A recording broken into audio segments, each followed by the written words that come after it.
Mais pour montrer que c'est du nazisme monétaire, d'abord, je rappelle avec force, ce n'est pas la monnaie créée par les Africains. Parce que vous parlez de la légitimité. Dans tous les pays du monde, la monnaie appartient toujours et toujours au peuple.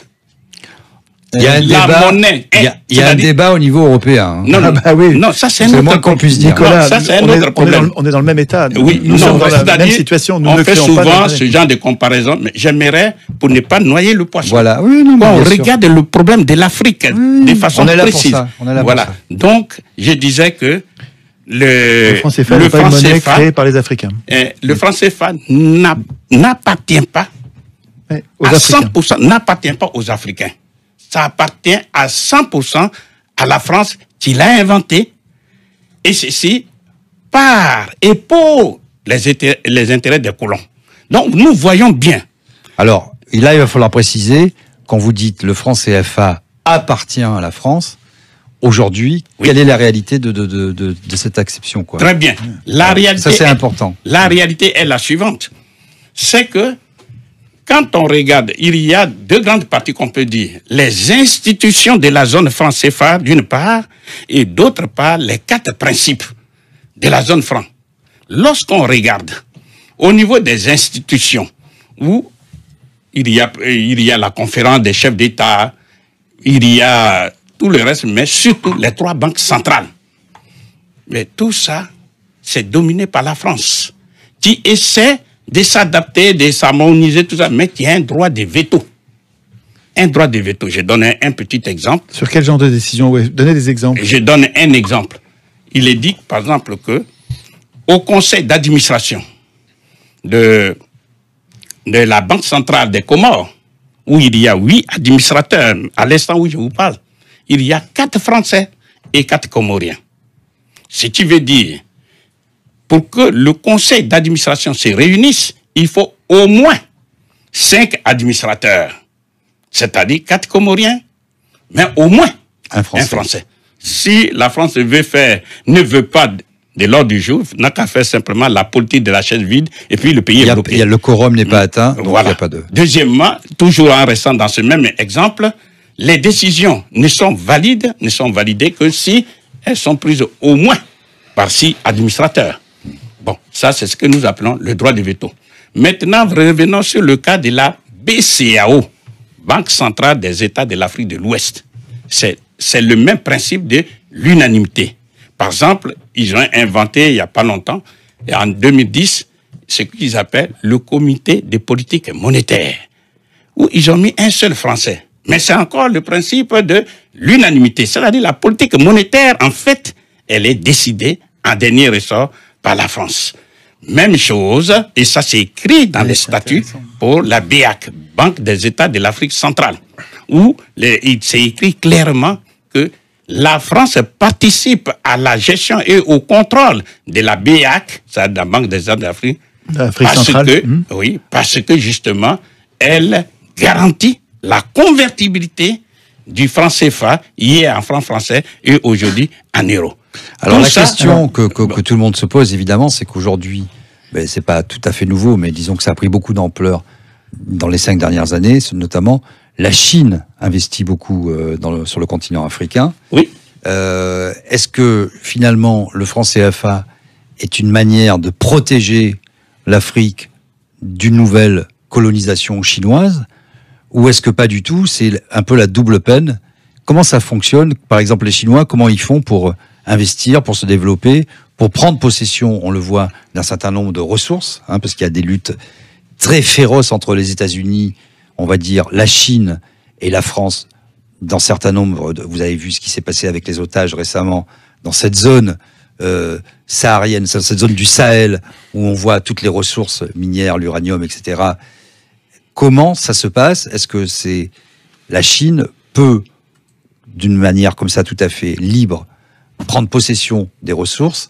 Est-ce que le franc CFA est une manière de les bloquer ou pas du tout? Est-ce qu'il y a une convertibilité, par exemple, de la monnaie chinoise? Parce que ça, c'est un point clé. Voilà. Le problème de la Chine et des autres grandes puissances, les États-Unis, on peut en parler. Mais je pense, pour donner plus de clarté à ceux qui nous écoutent sur le problème du franc CFA, il faut, parce que nous sommes limités dans le temps, expliquer grossièrement, enfin, sommairement. Les avantages et les inconvénients. Voilà, les avantages et les inconvénients. Et après, on verra, parce que c'est vrai que la convertibilité, mais après, on verra. Par là-dessus, on peut voir ça. Mais, parce que souvent, les gens ont tendance à évoquer ce genre de problèmes pour, si vous voulez, faire peur. Et sans comprendre les enjeux. Il faudrait voir les enjeux en positif donc, et en négatif. Je vais rapidement donner l'information sur les 4 principes. Le principe de la centralisation des champs, ça veut dire, ou bien les comptes d'opération, ça veut dire, depuis 1900, ça veut dire centralisation des quoi? Pardon? Centralisation des quoi? Des changes? Des changes, oui. Ou alors les comptes d'opération. C'est-à-dire, c'est du nazisme monétaire, dans la mesure où on oblige les Africains, depuis 1945 jusqu'à 1973, à déposer en France l'intégralité, 100% de ce qu'ils gagnent quand ils vendent à l'extérieur. Jusqu'à quelle année vous avez dit?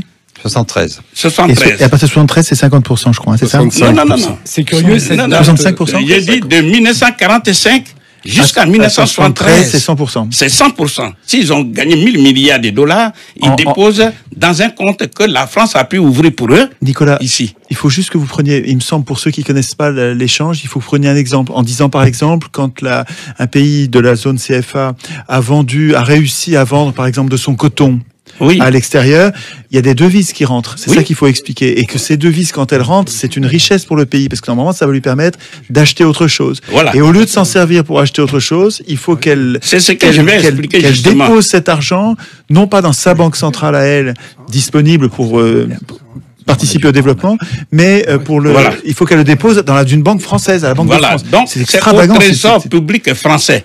Je rappelle, pour mémoire, le Trésor public, c'est l'expression financière de l'État. Donc, s'ils ont eu 1000 milliards de dollars, parce qu'ils ont vendu, eh bien, l'intégralité de ces 1000 milliards s'est déposée au Trésor public. À l'étranger, dans le pays colonisateur. Dans le compte ouvert pour eux en France. Ouais. C'est ça. Deuxièmement, de 1973 jusqu'en 2005, précisément le 20 septembre, eh bien, la France, dans sa générosité, a dit, bon, ce n'est plus la peine de prendre 100%. Il faut simplement prendre 65%. C'est-à-dire, si les Africains ont vendu pour 100 milliards de dollars, de yens, etc., ils déposent 65 milliards. Mais, Nicolas, ils ne donnent pas cet argent. Ils le déposent sur un compte, mais les pays peuvent s'en servir en faisant des chèques. Ça, c'est ce qu'on dit. Ça, c'est ce qu'on dit. Mais nous sommes en train d'expliquer les faits. Et maintenant, à la seconde, l'argent n'est pas volé. Ils peuvent s'en servir pour autre chose, non? Maintenant, je vais tirer les conséquences. Vous allez voir tout de suite. Et maintenant, de 20 septembre 2000 jusqu'à la seconde, nous parlons, ils déposent 50%. Aujourd'hui, on en est à 50. La question, c'est de dire, mais quels sont les inconvénients de ce compte d'opération? Oui. Les inconvénients sont nombreux. La première conséquence est logique. C'est que ces pays ne peuvent pas utiliser leurs devises pour acheter les biens d'équipement, les machines, pour pouvoir transformer chez eux les matières premières. C'est pourquoi ils sont sous-industrialisés. Et c'est pourquoi ils sont pauvres, parce que pour développer un pays, il faut, certes, l'outil monétaire, parce que le pays, l'économie d'un pays se gère par deux outils. L'outil monétaire et l'outil budgétaire. Alors, ici, on va faire un petit peu. À ce moment-là, c'est du vol. On est obligé de déposer et on peut pas s'en servir pour acheter tout le monde. C'est-à-dire que j'arrive, comme il dit, il veut faire un. C'est-à-dire quand il dépose les devises, la France n'a qu'à appuyer sur sa machine qui se trouve à Chamalières, parce que ça aussi, il faut le savoir. Ça se trouve à Chamalières. Et elle produit des faux billets qu'on appelle le franc des colonies françaises d'Afrique. Donc la France récupère des devises étrangères et elle ne donne au pays en question que des francs CFA. Voilà, parce qu'il faut que les auditeurs le sachent. C'est encore pire que ce que il faut que les auditeurs sachent. Le franc CFA ne se fabrique pas en Afrique. Le franc CFA, comme c'est une propriété à 100% de la France, se fabrique précisément à Chamalières, près de Clermont-Ferrand. À Chamalières. À Chamalières. Toujours à la seconde. C'est la patrie de Giscard d'Estaing. Près de chez Giscard d'Estaing. C'est un hasard. C'est un hasard quand même. Ce n'est pas un hasard justement. Ah, vous êtes un Français. Vous êtes un Français. Vous savez très bien ce que ça veut dire. Giscard d'Estaing et autres. Deuxième conséquence logique, vous comprenez que lorsque ils ont cet argent des Africains est confisqué, eh bien, une des conséquences majeures, puisqu'il faut qu'ils déposent les devises, alors ils sont contraints à une austérité budgétaire sans fin. Parce que le budget, c'est deux parties. D'un côté, les recettes, de l'autre côté, les dépenses. Déposer les comptes dans les comptes d'opération. Les recettes, c'est un poste budgétaire. Donc, on comprend bien les conséquences. On voit bien les Africains qui sont là, le budget de l'éducation nationale, un budget squelettique. Bon, ceux qui ont été en Afrique, ils savent très bien que les Africains sont entassés les uns sur les autres dans les bus comme des sardines, etc., etc. Vous remarquerez que dans tous les pays de la zone franc CFA, il y a une expression qui vient constamment. Il me manque les moyens. Quand en Afrique, on dit il me manque les moyens, c'est qu'il me manque l'argent. Ce que je disais, vous nous donnez l'occasion, un des inconvénients majeurs de ce compte d'opération, comme ils le disent les Français eux-mêmes. Je prends par exemple le cas de Xavier de la Fournière. Il dit que la France utilise les devises des Africains pour payer une partie de sa dette. C'est incroyable. Et il n'est pas le seul. Ça marche pas, hein, en l'occurrence. Jean Boissonnant. Mais c'est quand même... Je reprends Jean Boissonnant. Brillant journaliste, c'est vrai. Mais je ne le cite pas comme journaliste. Il était membre du comité monétaire de la Banque de France. Il dit exactement les mêmes choses, que la France utilise justement ce compte d'opération pour prendre gratuitement les matières premières de l'Afrique. Vous savez ce qu'on appelle les 30 glorieuses de 1945 jusqu'à 1975. Toutes ces matières premières en provenance de l'Afrique étaient prises gratuitement parce que on dit exporter vers nous la France. On n'a pas de pétrole, mais on a des idées. C'était l'objectivité. Nicolas, je peux vous lire ce que... Donc, je vais continuer parce que ceux qui nous écoutent, il faut qu'ils soient fixés. Ça ressemble à... Attendez, lisez le passage. Lisez le passage. C'est un pays d'occupation, quoi. C'est vraiment...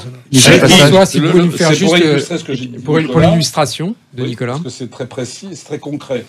La zone franc a permis, donc Jean Boissonnat, journaliste économique, créateur de l'expansion, etc. L'expansion, il allait... La zone franc a permis à la France de se fournir en certaines matières premières sans débourser de devises. On a calculé qu'elle représentait en 1960 250 millions de dollars par an d'économie de devises. On a estimé que 500 000 Français en 60 de la métropole tiraient leurs moyens d'existence de l'ensemble économique de la zone franc. Bien. Voilà, c'est quelle page, François? Ça, c'est en page 55. On verra ça après. Oui. Mais c'est ce que faisaient les nazis. Oui, les nazis prenaient les matières, les richesses gratuitement. Sans débourser des... Mais c'est ce que font les Anglais aussi. Non, mais c'est ce que font tous les autres. Ils avaient les colonies, ils avaient la zone sterling. Voilà. Oui, attendez. Mais quand on résout un problème... Non, mais c'est pas que les nazis, c'est ce que tous les gens... Quand vous installez dans un pays et que vous niez la souveraineté de ce pays, vous vous servez. Donc, on est bien pour nazis. Voilà, donc, moi, je fixe là, parce que je dis et je répète, quand les nazis ont pris la France, je ne vous fais pas un dessin, puisque tout le monde le reconnaît, l'Afrique a joué un rôle très important dans la libération de l'Afrique. De la France. De la France, pardon. Bien sûr. Or, à peine libérée, la France retourne contre l'Afrique. Donc, c'est ce que je suis en train de décrire. Un des éléments importants que nous dit Jean Néné dans son rapport, il dit que la France utilise les devises africaines pour combler le déficit de la balance des paiements. C'est Jean Néné qui dit ça? Oui, oui. Jean-Noël Jean Néné. Jean-Noël, oui, le père de... Nous continuons toujours. Donc, vous voyez bien que cet approvisionnement gratuit que décrit avec justesse Jean Boissonnat, c'est ce qu'il vient de rappeler. Ensuite, la France prend l'argent des Africains pour endetter les Africains. Ah, ça, c'est un deuxième point, alors, c'est ça? Un des inconvénients. Alors, oui, parce que on est toujours sur le premier point, centralisation. Oui. Et il y a une suite encore dans ce premier, on n'est pas encore passé au deuxième. Voilà. La suite, donc, je suis en train de vous citer quelques exemples, quelques inconvénients. Sinon, si vous voulez, je peux passer aux autres. Mais... Non, finissez. Voilà. Soyons fluides, ne faisons pas des sous-ensembles, sinon les gens n'arrivent plus à comprendre. La France utilise les capitaux des Africains pour endetter les Africains. Comment ils font? Comment on le fait? Prenons un exemple. Imaginons un seul instant, on vous prête, vous, 12 000 milliards d'euros de France, enfin, on vous confie ça. Eh bien, pendant un an, même puisque vous n'allez pas garder cet argent sous le paillasson, sous le matelas, vous allez confier ça à un banquier. Le banquier vous dit, je vous rémunère pour 1% seulement. Ah ben c'est l'histoire de Patrick Drahi, ça, pour les médias, que vous nous racontez parce là. Que, non, j'ai dit, on vous confie et vous placez ces 12 000 milliards dans une banque qui vous rémunère ne serait que pour 1%. 1% des 12 000 milliards, c'est 120 milliards d'intérêts seulement. 120 milliards. C'est comme ça que ça fonctionne. Bien, la France... C'est comme ça que le système tient. Oui, mais nous sommes quand même en train de parler aux gens pour comprendre le système. Et donc, finissez l'exemple. Ouais. Voilà, un seul exemple. Donc, ces intérêts rapportés 1% en faveur de la France plus déçue. Elle va aller prêter cet argent aux Africains, tabour battant, en mutant tous les journalistes. On s'en va aider les Africains. C'est ce qui s'appelle... On va prêter l'argent des Africains. Je fais juste un petit point. Peu importe le taux, ça veut dire que c'est comme ça, Étienne, qu'on crée de la monnaie. Ouais. Parce que s'il y a une banque centrale qui crée, qui imprime des billets, etc., c'est en prêtant, vous avez un effet levier qui est de 9 par rapport à 10, et chaque fois que vous prêtez de l'argent, vous faites de la création de monnaie. Et c'est comme ça que c'est ça ce qui est important à comprendre. Voilà. Donc, le crédit, c'est pas du puisque nous avons d'autres, nous avons les autres principes. C'est la monnaie qui n'existe pas. Un des éléments que je voulais signaler, c'est que c'est une technique mise en place pour faire ce qu'on appelle la mise au pas des dirigeants africains. Sinon, c'est ce que moi j'appelle la violence nazie encore. Pourquoi? Parce que tous ceux qui, d'une manière, tous ceux qui ont eu à aspirer à la souveraineté de leur pays, que ça soit... Comme Sankara?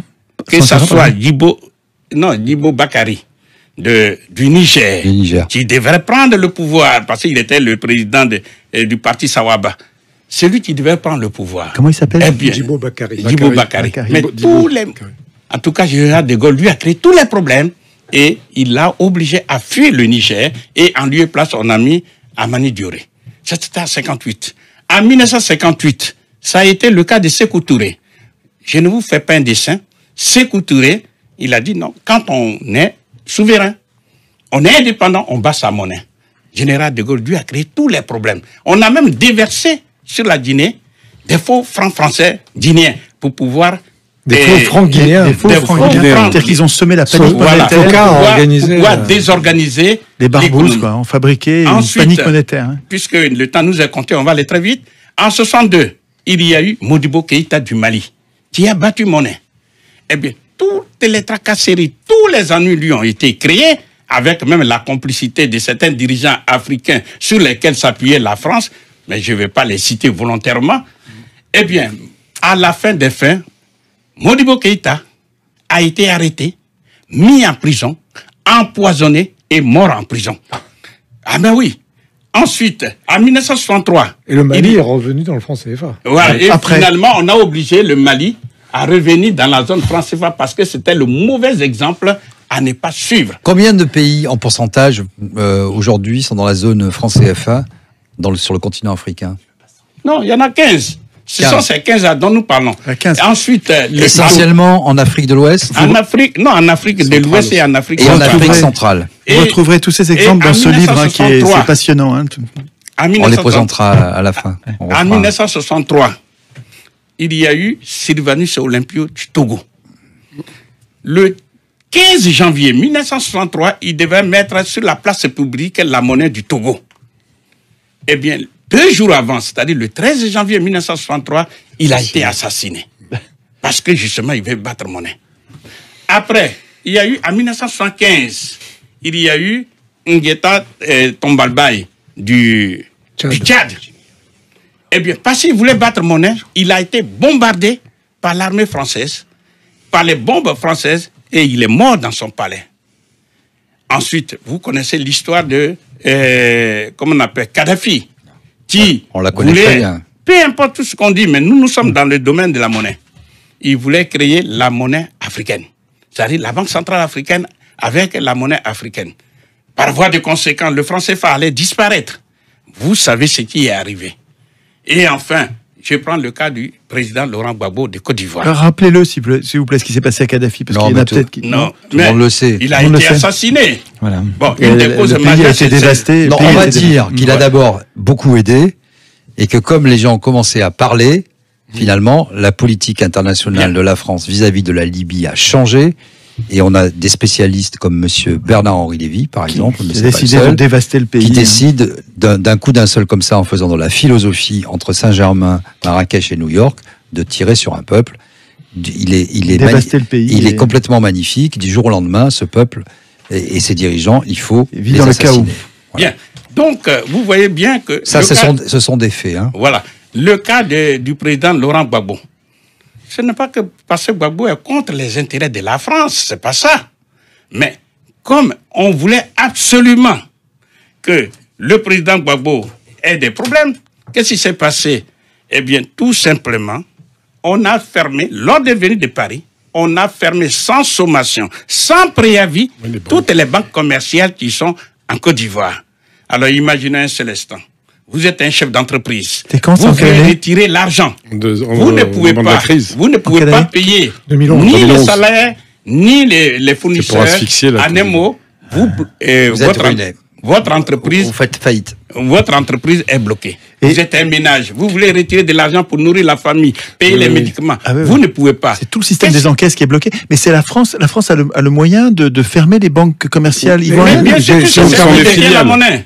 Si Nicolas me permet, j'ai vécu. Qui détient la monnaie. Et écoutez bien. Y compris les banques commerciales ivoiriennes. Oui, bien sûr, puisqu'il y a la solidarité aussi. Parce que c'est ça qu'il faut savoir. Parce que quand on dit la BCC, c'est bien, et la BNP, la Société Générale, c'est bien la Société Générale, et par commodité, et non, pas par solidarité, quand toutes les autres banques commerciales ont fermé.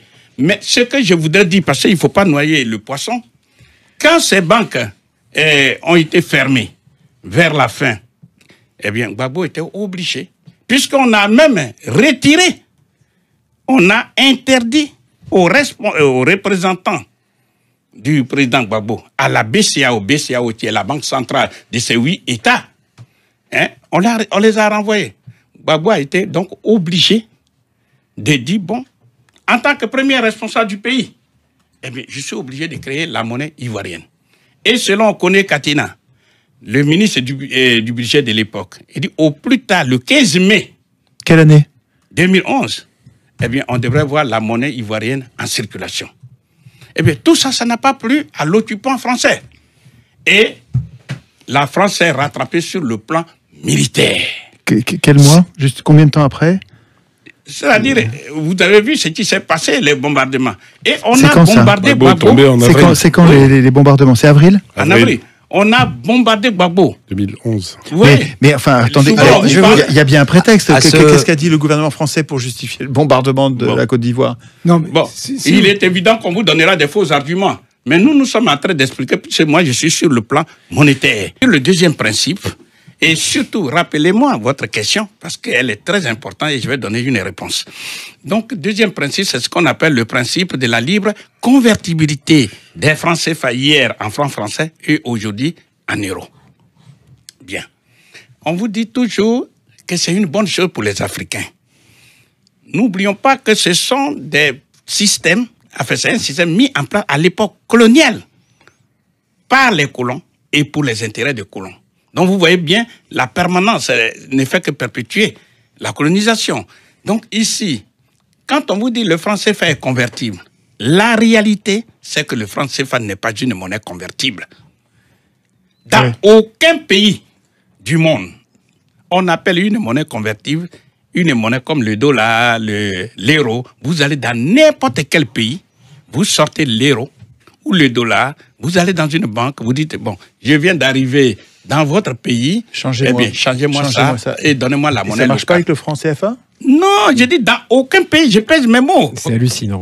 On vient avec des francs CFA aux États-Unis, on veut des dollars, c'est pas possible. Si vous allez avec les francs CFA, vous allez en France, quand on va en France, aux États-Unis, faisons en France. En France, on peut pas changer les francs CFA en euros? Non. Il y a quelques points de... Non, ça c'est la diversion. Oui, bien sûr. Ça, c'est la diversion. Il y a quelques endroits où on peut en changer. Un peu, mais si peu qu'en fait, c'est globalement un marché gris et parallèle.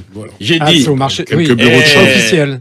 Monsieur Mattei. Dans les bureaux de change, J'ai dit, nous sommes en train de donner des informations rationnelles au public. Oui. Je dis bien, le franc CFA... Il est bon. Il est bon parce que chaque fois qu'on lui demande quelque chose, il dit c'est soit des faits, soit c'est rationnel. Voilà. Donc vous êtes très fort. On peut le vérifier. Il est très fort. Je vais aller plus loin. Vous devriez faire de la politique. Je vais aller plus loin. C'est une forme de politique. Vous prenez les francs CFA, c'est mis BCAO, donc l'Afrique de l'Ouest. Vous les avez en poche. Vous allez, donc vous, par exemple, vous quittez la Côte d'Ivoire, vous les avez en poche. Vous allez en Afrique centrale. Vous allez en Afrique centrale. C'est même pas convertible en Afrique centrale. Et vous allez sur le marché. On ne prend pas parce que les deux francs CFA sont pas convertibles entre eux. Ils ne sont pas convertibles entre eux. Il faut toujours... Non seulement ne pas convertible, mais il ne peut pas être utilisé à Yaoundé, le franc CFA de l'Ouest. J'allais dire, il y a deux... Et à Abidjan, le franc CFA de... Par rapport à la monnaie, pour être tout à fait dans la vulgarisation, quand vous empêchez les gens de sortir d'un pays, comme c'était le cas, par exemple, de l'Union soviétique pendant des décennies, vous faites des frontières, des miradors, vous faites une monnaie non convertible, et vous empêchez les gens de sortir, pour régner, et tous ceux qui sortent, vous les tuez. Ou là. Bien. Bon, sauf que dans le cas des pays africains, ce n'est pas choisi, mais c'est subi. C'est ça que vous êtes en train de dire. C'est imposé. Voilà. Parce que, qu'est-ce qui se passe derrière? D'abord, il y a un cloisonnement commercial entre les deux zones dites monétaires. Vous voyez que les échanges... Il y a des normes qui ne sont pas compatibles entre elles et qui ne permettent pas de commercer. Il n'y a pas d'échange. Il n'y a pas d'échange. Alors que commercialement, il pourrait y avoir des échanges. La monnaie est au cœur des échanges commerciaux. Donc, vous voyez bien que quand on voit le volume des échanges commerciaux entre 10 et 20% en étant exagérément généreux. Mais ce n'est pas le cas. Maintenant, un des inconvénients majeurs, parlez près du micro. Ah oui, ils ne sont pas convertibles entre eux. Tirez le verre. Voilà. Ils ne sont pas convertibles entre eux. Maintenant, la question, c'est de dire, mais puisque le franc CFA n'est pas convertible finalement, pourquoi on parle de la convertibilité des francs CFA? Eh bien, c'est pour deux raisons majeures. Première raison, car c'est écrit dans les statuts, que comme la France garantit la convertibilité des francs CFA en euros maintenant, eh bien, elle a le droit, elle a un droit de regard dans la gestion des francs CFA. Donc, elle est présente au conseil d'administration, au comité des politiques monétaires. Et il suffit d'avoir l'unanimité. Si vous faites, si vous, il n'y a pas l'unanimité. Voilà. Donc, ça ne passe pas. C'est pour pouvoir dire ça, qu'ils disent que c'est convertible. Il faut aller vite là, sans tenir compte du fait que c'est pas convertible. J'aimerais bien qu'on vienne un peu sur le plan, sur l'aspect culturel. Et sur ensuite l'avenir de la Côte d'Ivoire. Deuxième raison majeure, c'est un enrichissement, c'est un principe qui permet à la France de réaliser ce qu'on appelle un enrichissement sans cause, c'est-à-dire sans travailler. Comment? Écoutez-moi très bien. Lorsque les Africains ont vendu à l'extérieur et qu'ils ont eu la monnaie des eaux qu'on appelle les devises, eh bien, qui va convertir ces devises en CFA? Il y a un pays, un seul, qui s'appelle la France. Donc, elle appuie sur sa machine qui est chamalière, elle prend les devises et elle donne des faux billets qu'on appelle les francs CFA. Ça, c'est ce qu'on disait tout à l'heure, ça. Ça, c'est le premier avantage. Deuxième avantage... Est-ce que, selon vous, il y a une relation de cause à effet entre les biens mal acquis? Est-ce que c'est... Non, ça, c'est notre problème. Non, mais justement, est-ce qu'il y a une relation de cause à effet? Est-ce que c'est un instrument de rétorsion de la France par rapport aux pays africains, ou est-ce que c'est, selon vous, un problème réel de corruption? C'est un problème réel. Non, mais je parle des dirigeants on les connaît tous. Voilà. Je reviendrai sur le problème des dirigeants. Deuxième occasion de la France pour s'enrichir sans cause.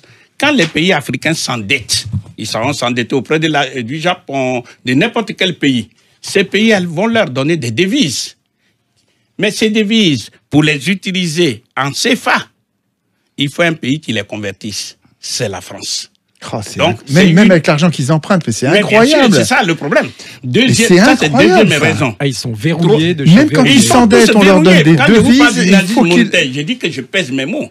Troisième raison. Quand les membres de la diaspora font des transferts de fonds à leurs parents, etc. Et Dieu seul sait que les transferts de fonds de la diaspora sont plus importants que les dons et ce qu'on appelle l'APDSA, l'aide publique au développement. Eh bien, le parent ne reçoit pas, si par exemple celui qui est aux États-Unis. Il envoie les dollars. On ne paye pas le parent en dollars. Non. Il faut convertir en CFA. Il y a un pays, un seul, qui peut convertir en CFA, c'est la France. Bon. C'est incroyable. On a compris le principe. Alors, expliquez-nous. Alors, allez-y. Quatrième dernier moment de s'enrichir sans cause, ce sont les dons et l'APD, c'est l'aide publique au développement. C'est la même chose. Tout ça, c'est en devise. C'est incroyable. C'est la France qui convertit. Alors, après, vous comprenez pourquoi, quel que soit le dirigeant français, depuis le général de Gaulle jusqu'au président Macron, vous voyez que c'est une manne financière. On ne peut pas renoncer à ça. C'est aux Africains et aux seuls Africains de comprendre tout ça. Bon, donc vous voyez bien, ça c'est le principe de la libre convertibilité. Troisième principe qu'on appelle le principe... vous étiez déjà au quatrième. Non, c'était le quatrième. Ah non, c'est le quatrième du deuxième. Troisième, il a plein de choses à dire. Parce que j'ai bien noté. Non, mais il ne faut pas qu'il parle tout le temps, parce qu'après, il y a d'autres invités. On peut toujours... Non, allez. Essayez de résumer, Nicolas. Je pense qu'il faudra qu'on recommence. Mais il faut qu'on résume, c'est vrai, parce qu'on va arriver au bout et il faut que tout le monde ait parlé un peu. Mais moi, je vais vous faire revenir, parce que c'est. En fait, il faut que vous ayez quelle solution en deux mots. Voilà, si vous voulez. Finir juste il y a un troisième principe qu'on appelle le principe de la fixité des parités entre le franc CFA et l'euro. On vous fait comprendre que le franc CFA est une monnaie solide, est une monnaie stable. La réalité, c'est faux. C'est faux. Je vais donner deux exemples. Premier exemple. Lorsque vous connaissez bien le Niger, Centrafrique, qui sont derniers, bien, pour avoir un euro, ils donnent 656 francs CFA. Mais la Corée du Sud, dont le PIB par habitant est de 39 400 $, pour ne pas dire 40 000, pour avoir un euro, la Corée du Sud donne 1340 won. C'est-à-dire la monnaie de la Corée du Sud est 2 fois plus faible que le franc CFA. Dernier exemple, il y en a plein, mais je donne un. À l'instant où je vous parle, pour avoir un euro, l'Iran donne 47 000 rials. Or, le revenu par habitant est de 21 000 $.